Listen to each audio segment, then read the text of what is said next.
يا سارة، أنا حقيقي تعبت. الحياة بقت صعبة جدا، كلها فقد، ابتلاءات. ساعات بكون صابرة، أوقات كتير بقول أجيب الصبر منين؟ فعلا هو سؤال واقعي جدا، وأجيب الصبر منين؟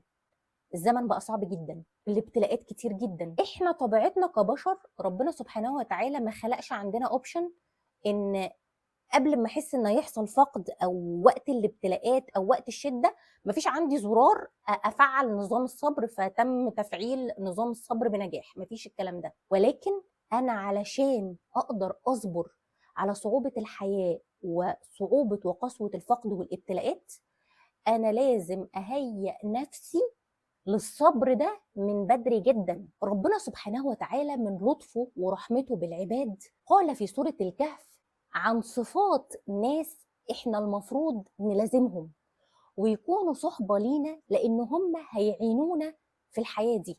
ايه هي بقى مواصفات الصحبة الصالحة اللي ربنا سبحانه وتعالى امرنا ان احنا نلازمها على طول؟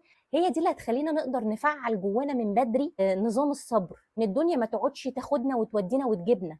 قال تعالى: واصبر نفسك مع الذين يدعون ربهم بالغداة والعشي يريدون وجهه. نقف عند واصبر نفسك. ربنا سبحانه وتعالى كان ممكن علشان يوصل لنا المعنى برضو يقول لنا وجالس، ابحث عن الناس اللي بيدعون ربهم بالغداة والعشي، تناقش، تكلم.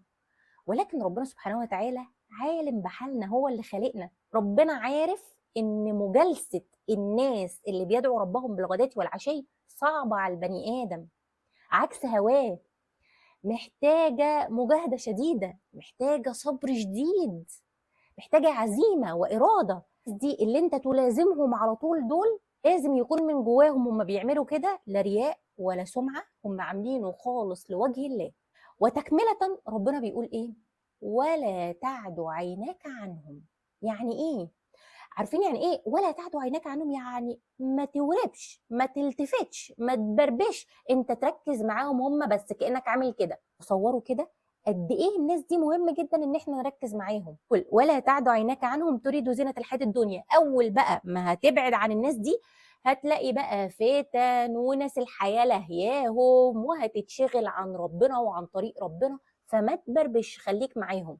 انا عارفة ان انتوا هتقولوا يا سارة هو انت عايشة معانا ولا لا؟ انت مش شايفة الزمن اللي احنا فيه والناس بقت عاملة ازاي؟ نجيب الناس دي منين؟ طالما ان ربنا سبحانه وتعالى امرنا بمصاحبة الناس دي وان احنا نلازمهم، معنى كده ان الناس دي موجودة في كل زمان وفي كل مكان. ولكن هل صعب ان احنا نلاقيهم؟ صعب جدا ان احنا نلاقيهم طبعا، بس هما موجودين. برضو هنلاقيهم ازاي؟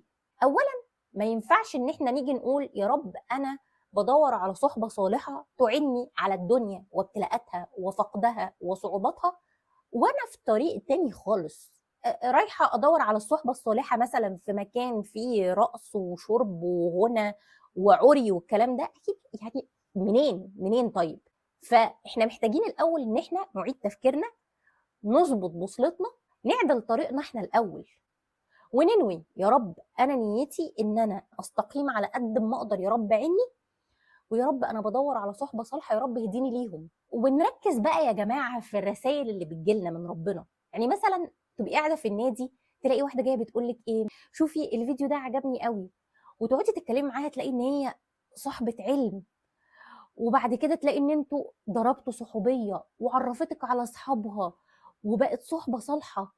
فاحنا لازم نركز، يعني مش موقف زي ده ماشي لا شكرا. لا ركزي بقى، ما هو ربنا اهي دي هدايا، دي عطايا. مثلا حد يجي يقول لك ما تيجي على جروب الواتساب، احنا مثلا لينا ورد كل يوم وبنبعت لبعض الاذكار، ما تيجي تبقي معانا. ما اجيش بقول لا لا والله اصلا ما بحبش جروبات الواتساب. ما هي دي صحبه صالحه. ما تدوري. غير بقى ان اصلا احنا دلوقتي في زمن النت ما خلاش اي حد عايز يدور على حاجه هيلاقيها، واحنا لو عايزين ندور على حاجه بنجيبها. فهي بس اختلاف اولويات. لان الناس دي هتلاقيهم مثلا في درس علم، هتلاقيهم في حلقه تدبر. استكمالا للايه الكريمه: ولا تطع من اغفلنا قلبه عن ذكرنا واتبع هواه وكان امره فرطا. يبقى ربنا هنا بينهانا ان احنا في دايرتنا المقربه نبعد عن الناس اللي غافلين عن ذكر ربنا سبحانه وتعالى. بس بما اننا في عصر السوشيال ميديا ما بقاش حوالينا المحيط المقرب بس اللي هم الاشخاص الحقيقيين. في كمان ناس موجودين في حياتنا ممكن يكونوا في دايرتنا المقربه او في المحيط المقرب لينا بس فيرتشوالي، يعني افتراضيا على السوشيال ميديا. فما ينفعش ان الدايره المقربه منك سواء في الحقيقه او على السوشيال ميديا تكون ناس غافله عن ذكر الله. يعني تلاقيهم مسروعين على الدنيا، ما بيفكروش في اي حاجه غير الماديات والدنيا واتبع هواه. ما ينفعش يكون في دايرتك المقربه من الناس الحقيقيه او الناس اللي موجودين على السوشيال ميديا ناس بتتبع اهوائها، يعني ماشيين بدماغهم بمزاجهم بمعتقداتهم. فمثلا حد يقول حاجه في الدين فواحده تاني تقول لها لا بس هو الحديث الصحيح بيقول كذا كذا او الايه القرانيه بتقول كذا كذا وتفسيرها كذا كذا، تقول لك لا والله انا هي دي قناعاتي وانا مش مقتنعه بكلامك يا ستي، ما هو ده القران والسنه. لا والله انا هي دي قناعاتي. او حد يجي في كل كلامه يقول لك والله ما تدخلوناش في الدين، انا ده رايي بعيدا عن الدين. يعني ايه بعيدا عن الدين؟ ما احنا اصلا اللي بيحركنا في حياتنا ده كله الدين. فاللي بيتبع اهواءه وملذاته وشهواته وبيجري ورا الدنيا وبس، ده ما ينفعش يكون في دايرتنا بناء على قول الله عز وجل وكان امره فرطا. ده زي السبحه اللي بتتفرط خلاص، كل حاجه خرجت عن السيطره. زي ما الناس الاولانيه كانت المفروض تبقى موجوده في حياتنا، النوع ده المفروض ما يكونش في حياتنا، لا الحقيقيه ولا الحياه الفيرتشوال.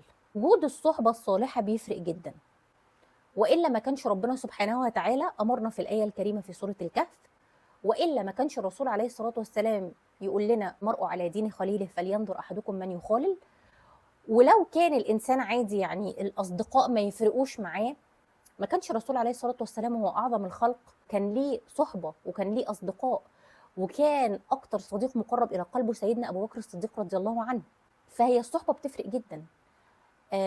وقت السراء بتفرق وبيكون ليها اثر ايجابي، بيفرحوا لك من قلبهم وبيفكروك ان انت في نعمه من ربنا علشان تحمد، وبيفكروك انك تشكر ربنا علشان يزيدك. مهمين جدا في وقت الضراء لان هم هيعينوك على المشاعر السلبيه اللي جواك، وهيعينوك في وقت الشده، وهيفكروك برحمه ربنا ويثبتوك اكتر. فاعتقد دلوقتي عرفنا واجيب الصبر منين.